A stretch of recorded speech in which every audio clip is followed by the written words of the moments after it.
इस समय आप लोग YouTube तमाम चीजें बहुत देख रहे हो कि अगले 5-7 दिन कैसे पढ़ना है और किस तरीके से पढ़ना है।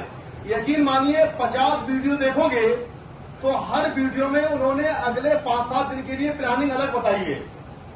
और अगर आप देखने के चक्कर में इन सबको पढ़ोगे तो समझ लो आप कुछ नहीं कर पाओगे, केवल आपको कंफ्यूज होगा। मैं आपको सबसे इंपॉर्टेंट बात 3-4 बातें बड़ा खास बताऊंगा कि अगले 5 दिन में 6 दिन में हमें और आपको करना क्या है। और जैसा मैं कह रहा हूं बेटा उस पर फॉलो कर लीजिए। सिलेक्शन बहुत करीब हो जाएगा आपके, और आपने अगर ईमानदारी से फॉलो कर लिया तो आप सिलेक्शन बेटा 100% ले लोगे। अभी जो मॉक टेस्ट वगैरह हुए हैं, कंप्लीट सिलेबस, कुछ बच्चों के नंबर 450, 500, 550 तक रहे हैं। उन्हें भी किसी भी हाल में कतई परेशान होने की जरूरत नहीं है। समझ लीजिए कि वो भी बहुत अच्छी रैंक ला सकते हैं, और जिनके 650 आए हैं जरूरी नहीं है कि बहुत अच्छा कर ले वो। तो इस 5-6 दिन में आपको कैसे करना है, कैसे नहीं करना है बेटा, मैं आपसे एक बात कहूंगा बेटा। सबसे पहला काम आपको क्या करना है, मेरे हिसाब से आपको एग्जाम से पहले 2 मॉक टेस्ट जरूर करना है, मॉक टेस्ट जरूर देना है। आप ऐसा कर लीजिए कि 2 तारीख को एक टेस्ट दे दो और एक 4 तारीख को। उसे किस तरीके से टेस्ट देना है बेटा आपको, 2 और 4 तारीख में जो आपको टेस्ट देना है उसका तरीका क्या होना चाहिए, समय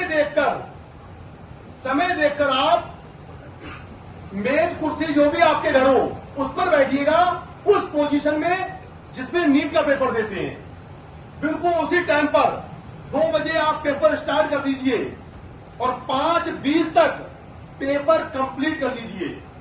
2 मॉक टेस्ट, एक 2 तारीख में और एक 4 तारीख में। समय बेटा क्या होना चाहिए उसका, 2 बजे से लेकर 5:20 तक।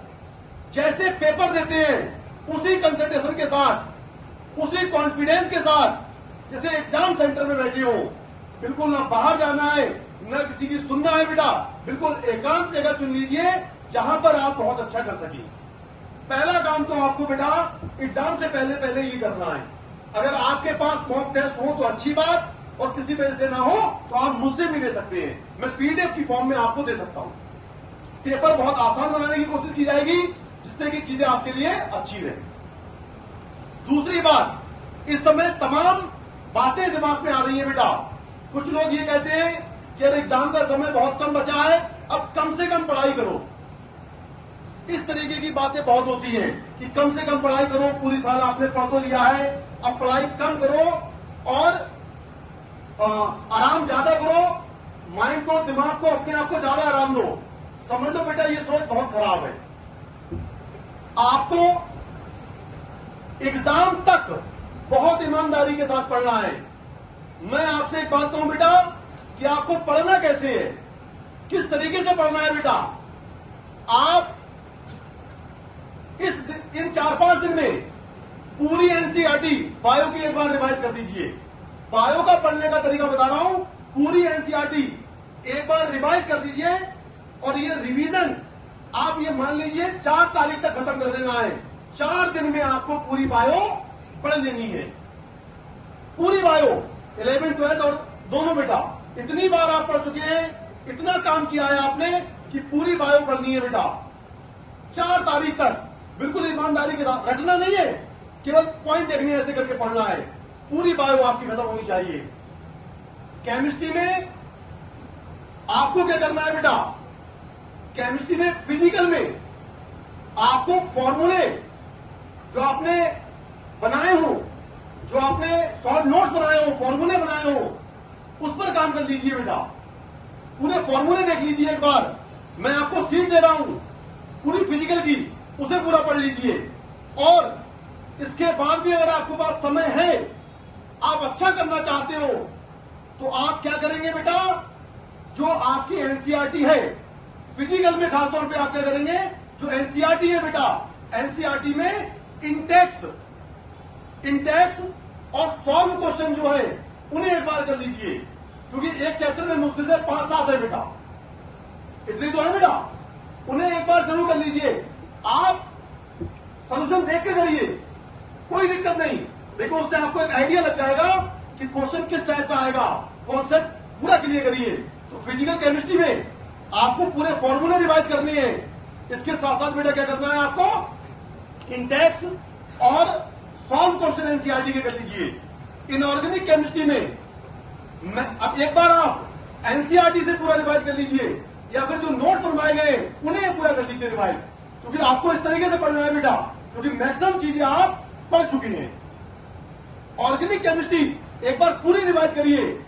आप एक दिन में 2 दिन में पूरा रिवाइज कर लोगे बहुत अच्छे तरीके से।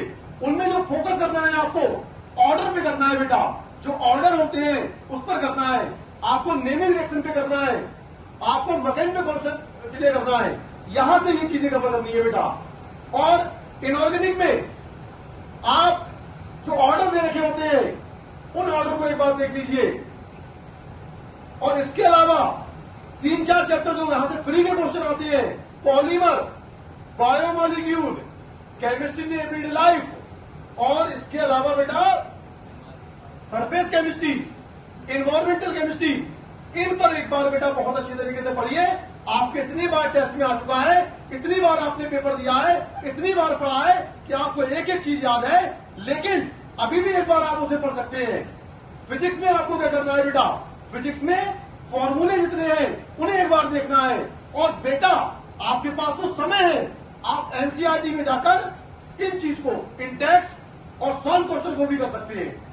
फिजिक्स में ये 4 तारीख तक एक बार आप सब चीज निपटा देंगे बेटा। उसके बाद अगले 2 दिन एक बार फिर पूरी बायो एनसीईआरटी की लाइन टू लाइन एक बार देख लेंगे। आप ऐसे पढ़ेंगे, आपने इतनी बार बायो पढ़ी है बेटा कि आपको सब चीजें दिमाग में है, आपको सब याद है। जब आप एग्जाम सेंटर में जाएंगे तो आपका कॉन्फिडेंस 7वें आसमान पे होगा, क्योंकि एनसीईआरटी 6 दिन में 2 बार पढ़ के आए, पूरी केमिस्ट्री रिवाइज करके आए हैं, पूरी फिजिक्स रिवाइज करके आए हैं। ये सोच और इस तरीके से काम करेंगे आप, तभी रिजल्ट बेटा बहुत पॉजिटिव होगा, अदरवाइज चीजें बहुत मुश्किल हो जाएंगी। इस समय इस तरीके की प्लानिंग होनी चाहिए। सबसे पहला काम 2 मॉक टेस्ट, 2 बेटा मॉक टेस्ट, 2 बार NCERT complete revision, complete, short notes नहीं, कई लाइन भूल जाओ रह गई। हाँ, शॉर्ट नोट्स कब पढ़ना है, जब आपको खाली समय मिले, पढ़ाई में मन ना लगे तो एक बार उसे देख लीजिए, तो आपको 2 बार तो वैसे ही हो जाएगा। ऐसे आपने शॉर्ट नोट्स पढ़ाए होंगे, उन्हें इस तरीके से पढ़ना है। मैं आपको 10 से 15 पेज की पूरी केमिस्ट्री दे रहा हूं बेटा, उसे देख लीजिए, मैक्सिमम एफर्ट लगाइए। इस समय ऐसा पढ़ेंगे बेटा तभी कामयाबी मिलेगी। एनसीईआरटी बायो कितनी बार बेटा, 2 बार। फिजिक्स केमिस्ट्री कम से कम कितनी बार, 1 बार। कम से कम कितनी बार बेटा, 1 बार। 1 बार विद शॉर्ट नोट्स, एक बार आप कंप्लीट पढ़ेंगे और एक बार क्या करेंगे बेटा, शॉर्ट नोट्स पढ़ेंगे। इस तरीके से प्लानिंग करके चले बेटा, बहुत आसान हो जाएगा सिलेक्शन। और आपको बचने की बातों से है बेटा, इस समय फोन पे कम से कम बात करें, लोगों से कम मिले, और घर से भी बेटा कम से कम निकले।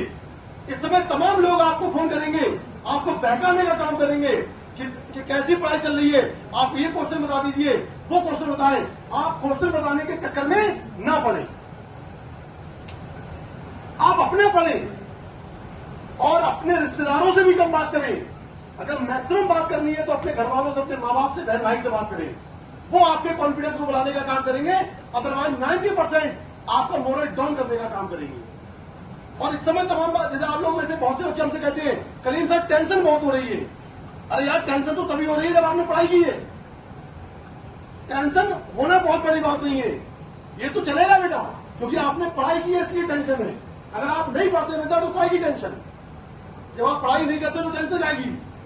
तो आपने जितना पढ़ लिया है उसे अब समेटने की जरूरत है, उसे बाइंड अप करने की जरूरत है। जितना भी पढ़ाया आपने, बहुत मरतबा पढ़ाया बेटा आपने, उसे बाइंड अप करो और समेट लो बेटा। सिलेक्शन आपका निश्चित तौर पे होगा। दुनिया की कोई ताकत आपके सिलेक्शन को नहीं रोक सकती बेटा। आप इस 5-6 दिन में इस तरीके से काम करिए। कम से कम मेरी प्लानिंग के हिसाब से काम किया तो 100 नंबर बनने का काम होगा आपका। 10-5 नंबर नहीं बेटा, 100 नंबर। 2 बार बायो की एनसीईआरटी कंप्लीट, एक बार फिजिक्स कंप्लीट, एक बार केमिस्ट्री कंप्लीट, साथ में आपके शॉर्ट नोट्स। ऐसा काम करेंगे बेटा। उसके बाद एग्जाम सेंटर में जब आप जाए बेटा, तो एग्जाम सेंटर में जाने पर समय से पहले पहुंचे बेटा। अगर आपकी एंट्री 1 बजे की हो तो आप कोशिश करिए कम से कम आधा पौन घंटा पहले पहुंचे। जब आप वहां पे पहले पहुंचेंगे तो बड़ा रिलैक्स महसूस होगा, भागते भागते काम नहीं करना है। कुछ जो एडमिट कार्ड पे आपको रूल दिए है उसे फॉलो करना है, लाइक आधार कार्ड मांगा जाए या फोटो मांगा जाए, वो सब लेके जाना है बेटा। आप समय से आधा पौन घंटा पहले पहुंचेंगे अपने सेंटर पे। सेंटर पे जाने के बाद जब एंट्री करेंगे तो अपनी जो आपकी टेबल है, जो आपकी कुर्सी है, वहां आप बैठेंगे। और बैठने के बाद जब पेपर स्टार्ट करेंगे बेटा, तो पेपर स्टार्ट करेंगे घोड़े वाला चश्मा लगाकर। इस तरीके से आपकी सोच ऐसी होनी चाहिए कि सामने आपका पेपर है और निगाहें पेपर पर होना चाहिए, अगल बगल में बेटा निगाहें मत दौड़ा देना। कई सेंटर ऐसे होंगे बेटा जहां पर हो सकता है कोई बच्चा आपके पास में बैठा हो सकता है उसका टेस्ट पेपर आपको दिखता हो। कई बार ऐसा होता है कि देखने पर उसका टेस्ट पेपर दिख जाता है, उसका पेपर दिख जाता है। तो कहीं ऐसा ना हो कि उसने जो टिक किया हो आपको वो दिख जाए और आपने जो टिक किया हो उसमें दोनों में डिफरेंस नजर आए। आप अगर 100% भी सही है तो बेटा पूरे पेपर में आप परेशान रहेंगे कि पता नहीं मैंने सही किया कि नहीं किया है। तो अपने ऊपर विश्वास रखिए, आप अपने कॉन्फिडेंस में रहे कि अगर सही किया है तो फिर आपने किया है। एग्जाम सेंटर में इस बात का ध्यान रखें, चश्मा कौन सा वाला लगाना है? घोड़े वाला। केवल घोड़े वाला चश्मा होता है कि निगाहें पेपर पे, ना इधर ना उधर। और एक बात और सोचिए, कुछ बच्चे जब एग्जाम सेंटर में जाते हैं तो भीड़ देखकर घबरा जाते हैं। अरे इतना बच्चा, हमारा क्या होगा, हमारा तो कुछ नहीं होगा। अरे मेरे लाल, आपको तो एक सीट लेनी है, वो भीड़ अलग है। आपको तो एक सीट लेनी है, आपको सोचना ही कहाँ है। आपको एक सीट में मेडिकल कॉलेज में जाना है। अगर ये 5-7 दिन ईमानदारी के साथ एफर्ट लगाकर काम कर लिया तो यकीन मानिए 3 महीने के बाद जो मेडिकल कॉलेज में फ्रेशर पार्टी होगी, उस फ्रेशर पार्टी में आप मौजूद रहोगे। मैं ही आपसे वादा कर रहा हूं, लेकिन आपको ये 6 दिन 5 दिन ईमानदारी से काम करना पड़ेगा। अब आप खुद सोचिए, फैसला आपके हाथ में है, फैसला आपके हाथ में है, फैसला आपके हाथ में है कि आपको फ्रेशर पार्टी में शामिल होना है कि दूसरी कोशिशों में शोभा बढ़ाना है। 6 दिन 5 दिन आपके कैरियर को बदलने के लिए काफी है बेटा। आपके कैरियर 100 नंबर का फर्क डालने वाले हैं 6 दिन। जैसा बता रहा हूं उस पर काम कर लीजिए। फोन पर कम से कम बात करनी है, लोगों से कम मिलना है।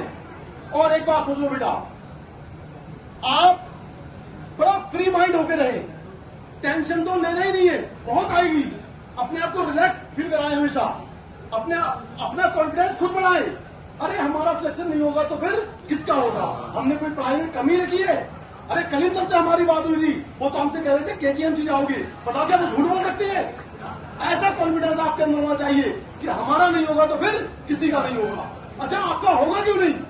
आप देख लीजिए इस भीड़ को, ये गवाह इस बात की कि आपने पूरी साल ईमानदारी के साथ पढ़ाई की है, आपने पूरी मेहनत की है, आपने कोई अपनी पढ़ाई में कमी नहीं छोड़ी है। अगर ऐसा आपने किया है तो निश्चित तौर पर आप मेडिकल टॉप कॉलेज में पहुंचोगे। गवर्नमेंट कॉलेज में आपकी बहुत अच्छी सीट इंतजार कर रही है। और सीट पढ़ाई ऐसी होनी चाहिए, पेपर ऐसा होना चाहिए कि एग्जाम के बाद जब रिजल्ट आए तो हर मेडिकल कॉलेज आपको बुलाए कि आप मेरे यहाँ आ जाओ, आपकी जरूरत हमें है, ऐसी रैंक लानी है आपको। तो उसके लिए काम करना पड़ेगा बेटा। नींद प्रॉपर लेनी है, 6 घंटे कम से कम नींद होनी चाहिए। दिन में भी अगर आपका सोने का मन कभी कर जाए, 1-8 घंटे जब सोना तो बेटा पूरे बेड पर हाथ पैर फैला के सोना और कह देना अपने घर में मम्मी पापा से कि हमें 1-2 घंटे डिस्टर्ब कोई ना करे। बिल्कुल हाथ पैर फैले होना चाहिए। यस, इस दौर के राजा आए हम और बाकी सब बेकार की बात है। ऐसे सोना है बेटा। और नहाना भी है, मैंने बताया जब नहाने के लिए जाएंगे तो कम से कम 15 मिनट 10 मिनट ईमानदारी के साथ रिलैक्स होकर ऐसे करके बेटा मजा आ गया, मजा आ गया।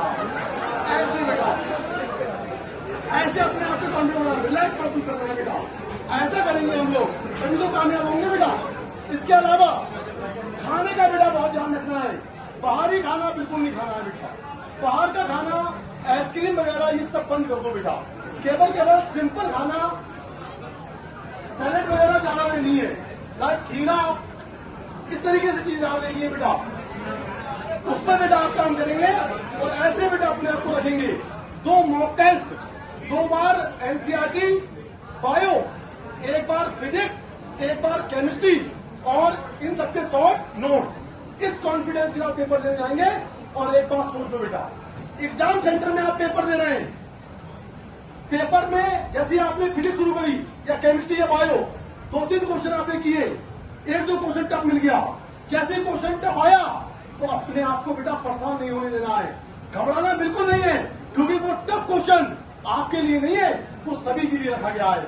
और अगर आप नहीं कर सकते तो दूसरा भी नहीं कर सकता, इस बात को आप सोच लीजिए। इसके लिए परेशान नहीं होना है बेटा। तो पेपर बहुत पॉजिटिव सोच के साथ बहुत अच्छे तरीके से देना है, अपने कॉन्फिडेंस को बरकरार रखना है। टेंशन तमाम चीजें आएंगी बेटा, उस पर परेशान नहीं होना। तो इन सब बातों के साथ, तमाम दुआओं के साथ, हर तरीके की दुआ आपके साथ है, हम लोग आपके साथ हैं, ओमेगा टीम आपके साथ है, ओमेगा फैकल्टी आपके साथ है। आप लोग पेपर देके आए और ये सोचिए, कौन कहता है कि आसमान में छेद नहीं होता? कौन कहता है कि आसमान में छेद नहीं होता? एक पत्थर को तभी से उछालो यारो। आप पत्थर उछालने का काम करिए, आप वो लोग हैं जो आसमान में छेद करने का काम करेंगे। तो बेटा हमारी तरफ से बहुत दुआएं, पेपर के लिए ऑल द बेस्ट। मिलते हैं बेटा नीट एग्जाम के बाद रिजल्ट के सेलिब्रेशन में हम होगा।